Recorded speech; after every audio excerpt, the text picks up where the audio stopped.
कहते हैं जहाँ अत्याचार हो रहा होता है वहाँ पर कोई नायक या कोई फरिश्ता उन्हें बचाने के लिए ज़रूर आता है। जी हाँ दोस्तों, हम बात कर रहे हैं शमशेरा मूवी की।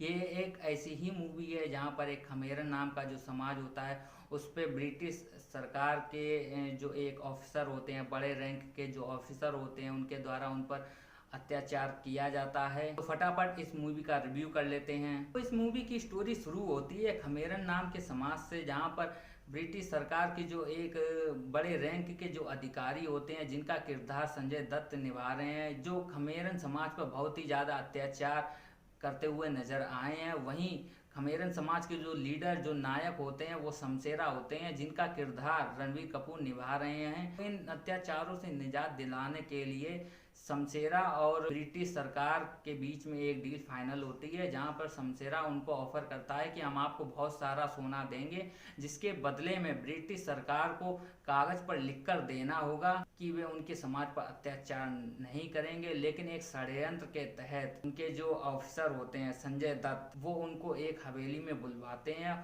और वहीं पर एक षड्यंत्र के तहत उनके समाज को गिरफ्तार कर लिया जाता है और शमशेरा, जिनका किरदार रणवीर कपूर निभा रहे हैं, उनको मार दिया जाता है। आगे हम स्टोरी में देखते हैं कि 25 साल बीतने के बाद जब शमशेरा का जो पुत्र होता है, अब वो बड़ा हो चुका होता है और वो सोचता है कि अब अपने समाज को किस तरीके से अंग्रेजों के चुंगल से छुड़ाया जाए। लेकिन उससे पहले उसे शमशेरा और अंग्रेजों के बीच में जो डील फाइनल हुई थी, अंग्रेजों को जो बहुत सारा जो सोना है वो उसे देना पड़ता। तो ये सोना कहाँ से अरेंज होता है, ये सोना अरेंज करने के लिए वो तरकीब लगाता है क्यों ना अंग्रेजों से ही सोना चुराया जाए। तो वो अपने पिता के मित्र से जाकर मिलता है, लेकिन उनके मित्र की जो संख्या होती है वो बहुत ही कम होती है और जो ब्रिटिश सरकार के जो सिपाही होते हैं वो बहुत ही ज़्यादा मात्रा में होते हैं, ना तो वो उनसे मुकाबला कर पाते हैं। तो मूवी की स्टोरी यही है कि वो अपने समाज को किस तरीके से बचाता है, क्योंकि उसके पास वो सारी सुविधाएं नहीं होती हैं जो अंग्रेजों के पास होती है। ना उनके पास हथियार होते हैं, ना उनके पास लड़ने के लिए इतने आदमी थे जो कि अंग्रेजों से लड़ सकें।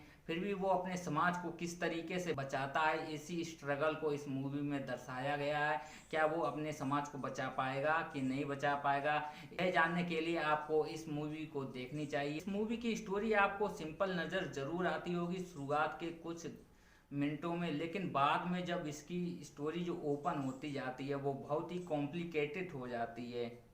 ये इतनी आसान स्टोरी नहीं थी जितनी कि आपको लगती है। इस तरीके से इसमें जो बल्ली नाम का जो कैरेक्टर है, जो स्ट्रगल करते हुए नजर आया अपने समाज को छुड़ाने के लिए, तो ये इतना आसान भी नहीं था उसके लिए कि हनुमान जी की तरह सोने की लंका में घुस गए, वहां पर उथल पुथल फैला दी और वापस आ गए। वो अंग्रेजों की सेना थी, जहां पर जाना तो आसान था लेकिन लौट कर वापस आना उतना ही मुश्किल था। मेरे हिसाब से अगर मैं इस मूवी का रिव्यू एक लाइन में करना चाहूँ तो ये मूवी बहुत ही अच्छी है।